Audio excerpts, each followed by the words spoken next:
এই ভিডিওর ঘটনাটি বাস্তবের সঙ্গে কোনো মিল নেই। সংসারে টাকা দেওয়ার নাম নেই, শুধু চৌকচস্য গিলছেন আর ওকে বায়না দিয়ে শুয়ে আছে। আসুক আজ নন্দ, দেখাচ্ছি মজা।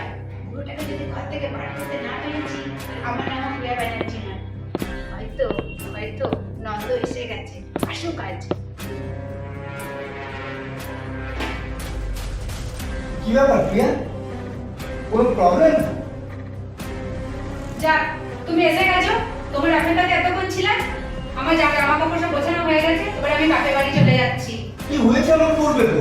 তোমাকে এই মুহূর্তে সিদ্ধান্ত নিতে হবে, তুমি কার সাথে থাকবে, বাবার সাথে না আমার সাথে। কারণ তোর বাবার সাথে একই ছাদের তলায় থাকা আমার পক্ষে সম্ভব নয়। কি করেছে বাবা? তোমার ঘাম ছড়ানো, মুখে রক্তটা ডাকায়, কোনো কাজকর্ম না করে দেখো তো দিব্যি খেতে শুয়ে আছে। সে কি বাবা বাজার করে আনেনি? না, আমার অসুস্থ শরীর নিয়ে ঘর মোছা, বাসন ধোয়া, বাজার হাট করা সমস্ত কিছু করতে হয়েছে।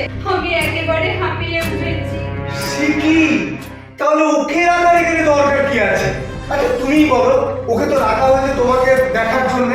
তা উনি যদি কোনো কাজকর্মই না করবেন, তাহলে ওনার এখানে থাকার কি দরকার আছে? তুমি চলো আমার সঙ্গে চলে এসো, দেখছি উনি কিভাবে শুয়ে থাকেন, কিভাবে আরাম করেন।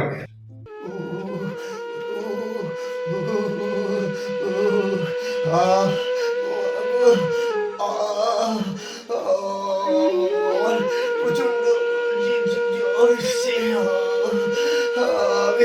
আমি বিছানা থেকে উঠতে পারছি না মা। আজ আমি কিছু করতে পারিনি মা। আমার বৌমাকে শরীর খারাপ নিয়ে রান্না করা থেকে শুরু করে বাসন মাজা, কাপড় কাচা সব করতে হয়েছে মা। আমার জ্বরটা একটু কমিয়ে দাও না।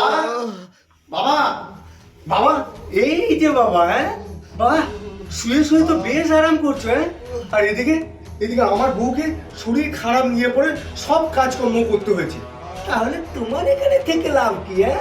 শোনো, এই বাড়ি তোমাকে কিন্তু কালকেই ছাড়তে হবে। আমরা দুজনে মিলে নিয়ে গিয়ে তোমাকে বৃদ্ধাশ্রমে রেখে দিই। নন্দ, বিশ্বাস কর বাবা, আমার প্রচন্ড জ্বর এসেছে বাবা, আমি উঠতে পারছি না, প্রচন্ড কাঁপুনি হচ্ছে বাবা। আরে রাখো তো তোমার ওই জ্বর আর কাঁপুনি।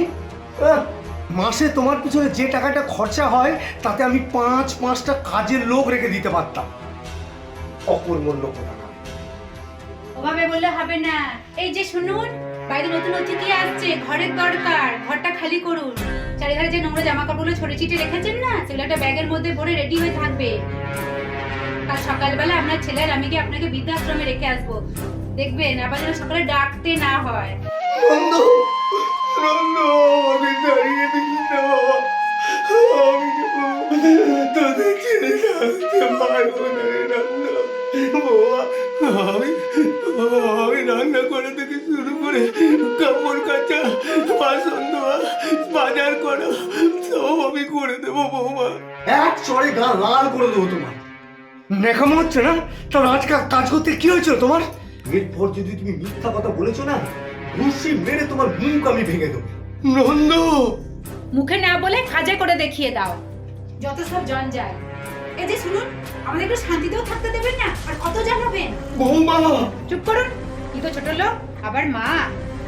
শোনো, কথাগুলো কিন্তু তুমি কানে নিয়ে নাও।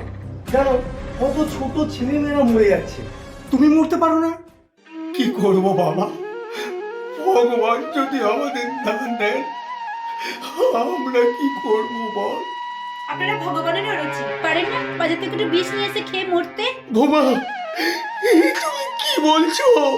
শোনো, কাল থেকে যেন তোমার এই অযাত্রা মুখ আমাদের আর দেখতে না হয়। ঠিক আছে নন্দ, তাই হবে বাবা। কথাটা যেন মনে থাকে। প্লিজ, কি দুর্গন্ধ বেরোচ্ছে। চলে এসো, চলে এসো, শরীর খারাপ হয়ে যাবে, চলে এসো।